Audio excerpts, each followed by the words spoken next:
E aí galera, boa tarde. Estou meio sumido do canal, fazendo um tratamento de saúde, então não pude comparecer mais vezes e colocar mais vídeos não. Mas hoje deu e eu estou fazendo um vídeo, está entrando agora no canal. Aqueles interessados por armas de pressão e balística, por certo vão apreciar. É um vídeo mais técnico, vamos dizer assim, mais científico. Tá? E ele aborda duas forças fundamentais que atuam no tiro, na balística, que é a energia cinética, a potência do tiro em joules, o que ela é capaz de fazer com a energia quando atinge o alvo, e também uma outra força que a gente chama de energia hidrostática do projétil. Então eu vou falar primeiro da hidrostática, e os vídeos que vocês vão ver a seguir demonstram o que é a energia hidrostática no tiro. Tá? A energia hidrostática basicamente para a balística, eu não estou entrando nela em si como lei da física, eu estou falando especificamente para a balística. É a capacidade que um projétil tem de fazer espalhar, e de preferência na maior amplitude, os líquidos no alvo.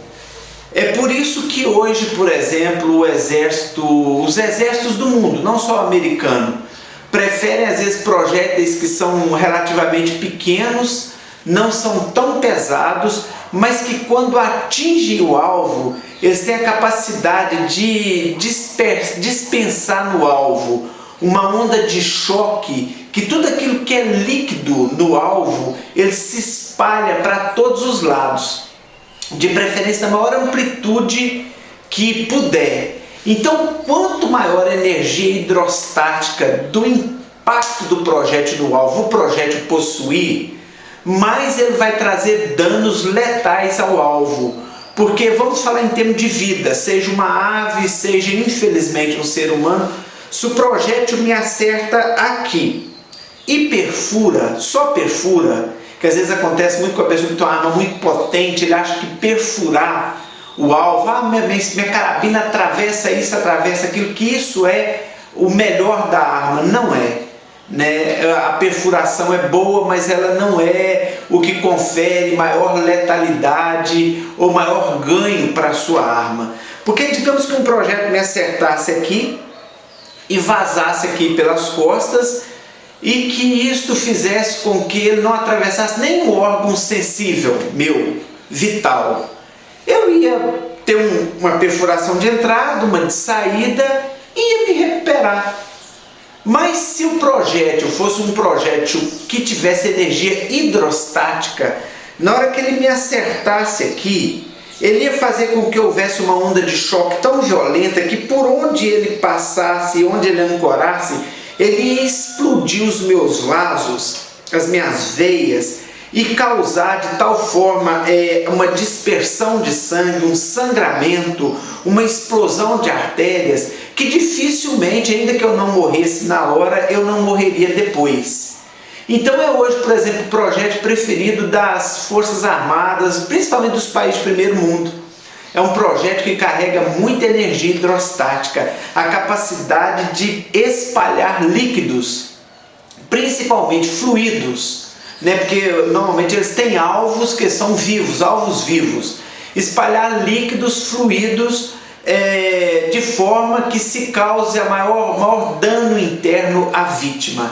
E para quem às vezes nunca tentou para isso, as nossas carabinas, elas têm um poder de hidrostática. Porém, esse poder, como se trata de uma arma de baixa potência, está muito mais no projétil que você usa do que na arma às vezes em si. Então, se você puder escolher, estudar balística de arma de pressão e escolher um projétil que tem o maior coeficiente de energia hidrostática, você vai causar um dano muito maior ao alvo a ser atingido do que se você tivesse uma carabina muito potente que perfura. Então nós vamos ver nos vídeos a seguir agora um pouco sobre a energia hidrostática. Foram alguns materiais que tem líquido, que eu atirei e filmei em 1000 fps, para você ver o que é energia hidrostática. Você vai observar como os líquidos se dispersam em todas as regiões, inclusive para trás do alvo. Por quê? Porque eu usei um projétil que tem um coeficiente muito bom de energia hidrostática. Então vamos ver primeiro a energia hidrostática aí nos vídeos que vão se seguir. Ok, vamos lá.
Pois bem, galera, como vocês puderam ver aí, o ovo, o tomate, o limão, o chuchu também, né?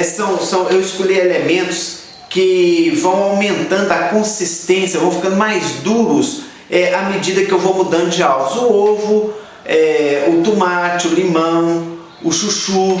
E você pode ver aí que a capacidade que esse projeto teve de espalhar líquidos para todos os lados é a capacidade que ele tem do coeficiente de energia hidrostática que esse projeto tem. Eu custei, mas descobri um projeto que me dê esse resultado. Então, digamos que ao invés de ser esses materiais, fosse aqui no Brasil, a gente não pode caçar, mas fosse num país que a gente pudesse caçar, dificilmente o animal que você quisesse abater, fosse uma ave ou um animal, ele escaparia. Por quê? Porque o projétil provocaria nele um grande sangramento, um grande rompimento de vasos, garantindo a caça, o que a gente chama de morte limpa. Eu particularmente acho que a gente deve respeitar a natureza. A gente tem muito em que atirar, não precisa de atirar em alvos vivos. Mas aqueles que gostam, a gente preocupa de que se garanta à vítima ou ao alvo uma morte limpa. O que é a morte limpa em aspecto de tiro? É uma morte onde o animal sofra ou a ave sofra o mínimo possível, de preferência que entre a entrada do projétil nela e o momento da paralisação das funções vitais, isso dure o menor tempo possível. Então, para você ter uma ideia, balística é tão importante nisso, que esse projétil dá esse resultado, né? E nós vamos ver agora na sequência a energia em joules que toda carabina tem. Eu tenho um cronógrafo em casa e como você sabe quanto é a energia em joules da sua carabina? Você pega quantos metros por segundo ela dá, às vezes você vai comprar e no manual do fabricante virá assim, 150 metros por segundo, mas é bom se você tiver um cronógrafo, você cronografar, porque às vezes ela pode estar dando um pouco mais ou um pouco menos. Então, para você saber o real, é bom você cronografar a sua arma. E você pega a velocidade que tem o seu projétil por segundo, multiplica por ela mesmo, depois multiplica pelo peso do chumbo que você está usando e divide por 2000. Então eu vou dar um exemplo aqui. Por exemplo, a minha Hatsan, que eu fiz esses tiros que vocês viram aí, que vocês vão ver agora na energia em joules, a potência em joules da arma, vocês vão ver esse efeito em câmera lenta. A minha Hatsan, ela está dando, por exemplo, 982 FPS mais ou menos, dá mais ou menos 300 metros por segundo. Então, para eu saber a potência em joules do impacto do meu projétil, eu multiplico 300, que é a velocidade que ela dá por segundo, vezes 300 outra vez, vezes o peso do chumbo, no meu caso aqui é o chumbo de 1 grama, então é 300 que é a velocidade, vezes 300, vezes 1, dividido por 2000. O número que der ali é a energia em joule. E o que é a energia em joule em balística? Também está muito ligada à capacidade de impactar o alvo com potência para neutralizar o alvo, né? Por isso que no Brasil, por exemplo, há certos calibres que não são permitidos, e há outros que são permitidos para uso civil. Mas o joule, para você ter ideia, vamos falar aqui em termos de física de balística, um joule contém energia suficiente para levantar o peso de 1 quilo à altura de 1 metro. Então isso seria 1 joule. É claro que esse 1 joule para levantar o peso de 1 quilo a 1 metro, ele tem que ter uma proporção em peso. Porque se você atirar, por exemplo, uma pena, digamos que houvesse uma arma que atirasse uma pena, ela vai exercer pouco efeito de joules, porque ela é muito leve. Então o calibre ele tem um certo peso. Você pode ver que nas armas de fogo tem a 22, a 32, a 38, a .40. Não é só o diâmetro do cano da arma, nem o tamanho do chumbo, tem a ver com o peso dele. Quanto mais pesado, maior energia em joules com uma menor velocidade. Mas como as armas, por exemplo, de ar comprimido, no Brasil você pode ter legalmente até no muito 6 milímetros, mais do que isso, embora existam armas de ar comprimido de até 9 milímetros, mas no Brasil você só pode ter até 6. A maioria faz uma opção pelo 5,5, é a minha opção, acho um excelente calibre. Então a gente compra um chumbo de 1 grama. Então você imagina que joule é a força que um chumbo de 1 grama tem que ter para levantar um peso de 100 gramas, porque nós descemos a grandeza para 1 grama, tá? Um peso de 100 gramas a uma altura de 1 metro. Então isso é 1 joule. Então, por exemplo, minha carabina tem 40 e poucos joules. Entende-se que ela levantaria um peso equivalente a mais ou menos 400 gramas à altura de 1 metro. Porque ela está dando mais ou menos 42 joules. Só que isso é difícil de você visualizar na prática, porque você não atira num alvo de baixo para cima para ver ele se levantar. A gente normalmente atira, a linha divisada da gente é horizontal, é na linha do horizonte.